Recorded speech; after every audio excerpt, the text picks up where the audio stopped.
Ladies and gentlemen, hello and welcome to a review of the White Medallion, the 8th wonder of my railway. Oh my god. Now, I haven't actually touched this in a very long time. I started building this before March, and obviously through March and April we had the Lego Factory train series, and obviously I had to make all those models and get through those, and yeah, so obviously there were a lot of parts that I needed from that set that were going to be pretty helpful, but ultimately I wanted to get through that series first, and this just got put to the side, and at long last I've picked it up again and it's finished. Now, this is a very interesting design because, as you can see, we got a cab here at the front, and there's a cab all the way back there. So, I'll leave a link to this in the description. You can find the original design for the quadruplex, where I had a cab at the front and 3 sets of drive wheels going over one fixed boiler, a cab at the back, and the 4th set of drivers were underneath the tender along with some trailing trucks. This is kind of based on that original design, and it's also inspired by a Lego model I saw on Flickr. I'll leave a link to that in the description as well, because it is a very beautiful looking engine, and I thought I'd try and make something kind of based on that because it looks so nice, but my version of such an engine does not look too good. But let's all just take in the fact we have 3 massive engines using XXL wheels on my railway. Actually no, this is the 4th, because Stephenson's Champion uses XXL wheels. That's good. Right, let's jump in. So, front cab. This was actually an interesting design. So in the first work in progress video, I drew this out. I had the idea of having like these little doors, had a little archway. It was all really cool. Big window with the driver at the front. That's pretty nice. Had an idea to try and do something with the wheels as well at the front. So these are all tiny wheels, not the kind of standard train wheels like you see, like I've used for like the front on this engine. These are like the tiny wheels you use for like pump cars. I thought it'd be funny just to try and see the two next to each other. I don't know if you can actually... Nah, it's too low for them to be seen, but that's okay. Got some odd... I don't know, this was a bit of a mishmash. I wanted to try and move this back by 1, but I couldn't, so I just filled this little gap here. These kind of look like buck teeth. I'm not happy with that. Well. One thing I am happy with are the lights. So these are like headlights, basically. This is actually quite an interesting idea. So with the idea of the kind of slope brick being put into place, I originally had a 1x1 flat tile just there, but I thought I may as well add a little light and just something else. So that turned into the headlight, which might work. I mean, it had, it would light up the rails, so that's something. Cow catcher, of course, because obviously, why not? Massive engine. Very clean looking body though, so the driving units are very interestingly made because the kind of piston cylinder is more of a wheel, more like a gear, so to say. So it's all in line with the other drive wheels, and it is quite unique. This is the first time I've ever attempted something like this, and I've always wondered if something like that would actually work, and lo and behold, it does. So let me just shuffle forward. There we go. So we have this clean sort of look. So it's basically black wheels on a white background, and the boiler, of course, is white. All these sort of larger round bricks were very expensive, and there was only one shop that was based in Europe that had a large enough amount, but I didn't buy enough to kind of complete the boiler, and you've probably already seen what I'm on about. This little area here, we'll get to that though. I'm not exactly happy with how that bit turned out, but at the same time this does look pretty damn impressive.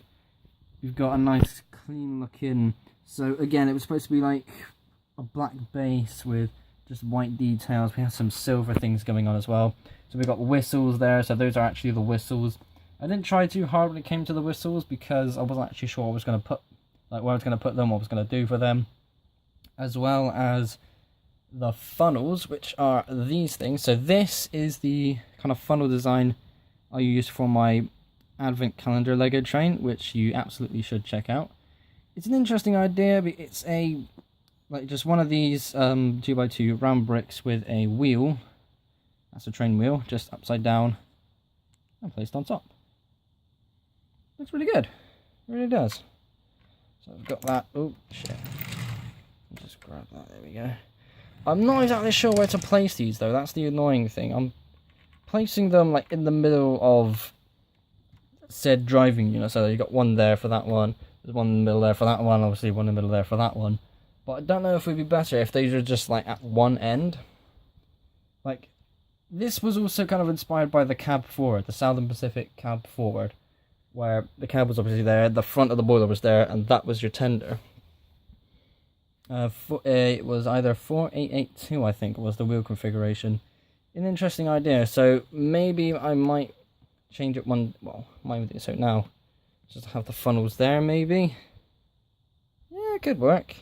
I'll leave it there for now, though. I'll let you kind of dwell on that idea. So yeah, it's an interesting design because obviously very clean looking, and when it comes to the wheels, once again, I tried out, you can't actually quite see this, but in the early work in progress videos, these are XXL wheels that have a disc design, but annoyingly there's a few holes that are in the wheels. You could probably see them with the white background. I thought that's the closest thing to a solid wheel as solid disc as I'm going to get, so I may as well just go with that. Yeah, I think it does look quite nice compared to the box POC wheel design as seen on the Emerald Champion and the Orange Bullet, of course, and with the other engines obviously sporting the many spokes. I thought this is good to see a different design. Quite interesting to again just see something different. This is quite awkward. It's just a massive chunk missing between. This is actually the front engine, and that is the first tender, believe it or not. But I kind of like that that's just one super stretched thing. Yeah, but with that, obviously the massive chunk in the middle isn't the best thing ever, but I'm not mad. I'm alright with that. It's something I've grown accustomed to. It's just the odd design that makes it look weird. So with that first tender, this looks more like the front engine. That does look quite cool. Like on its own, especially with the tender, that looks pretty badass. So obviously these slopes were very expensive, and sadly I didn't buy enough because just too much money. And I left this kind of gap here, so I thought I wonder what I could do. And one of the original ideas was to have a crane arm like you see on what the hell is it called? A Big Red, that's it. I haven't used that engine in a while, that's why. So yeah, Big Red has a crane on its tender. I was thinking about taking it off and putting it onto this one, but I don't actually know. I don't think I want to. I might change it over. Again, I'm not 100% sure. That's another funnel, of course, the last funnel for the rear set of drivers. I can basically move that to be about here, but the crane there as well. We have our second cab, of course, and due to the height of the massive wheels, and obviously the cab is quite tall, this sort of thing would require a ladder to be able to get to and from the cab, especially if you're on a platform as well. I mean, smaller ladder of course, but what are you gonna do? Not too bad, I suppose. I mean, at the back it is completely closed over. There's no hole to be able to reach the tender, and there's a reason. So trying to stick to a bit of realism, the cab forward trains were oil powered rather than steam powered. So with that closed off, and obviously this tender kind of being its own little box, it would carry a bunch of oil and some water to help create that steam, and it would just flow through all the connections between the tenders and the front engines and create power that way. Very interesting design idea, and it is one that does work, so I thought I might as well incorporate that sort of design logic and implement it into this. So yeah, I think that's quite cool. The tender absolutely needs to be bigger. This is tiny. So it's a black coach base basically with some more like smoother bricks. We have this sort of thing where it's a black outline, and the black outline kind of continues over on the end. So we have, it's basically a little black wall. We do have a light at the bottom there, which is quite cool. I did have another idea that was kind of inspired from the factory train set, but it was too bulky and it got in the way, so that got scrapped. So ultimately the light on the back is just that little dot, really. The connections are all fine. I might have to make that a little bit longer because of this 8 wide section here, but I haven't been able to really test it over points or curves, so potentially that will be enlarged, whatever the word is, but for now it'll have to do. I'm definitely going to extend it, but just all in good time. Honestly, I think that's everything, really. I mean, going over some of the certain details, obviously, when you look at this, this engine is obviously a lot more busier than this engine. We've got some like panel sort of details going on there. You can see on these little corners, they're 1x1 tiles, but with a curve on them. So the idea was basically just to try and find one without the curve. But I nabbed these from my winter train station, so I thought, sorry, I'll put those in there. It looks quite nice. Again, more rounding details, very cool.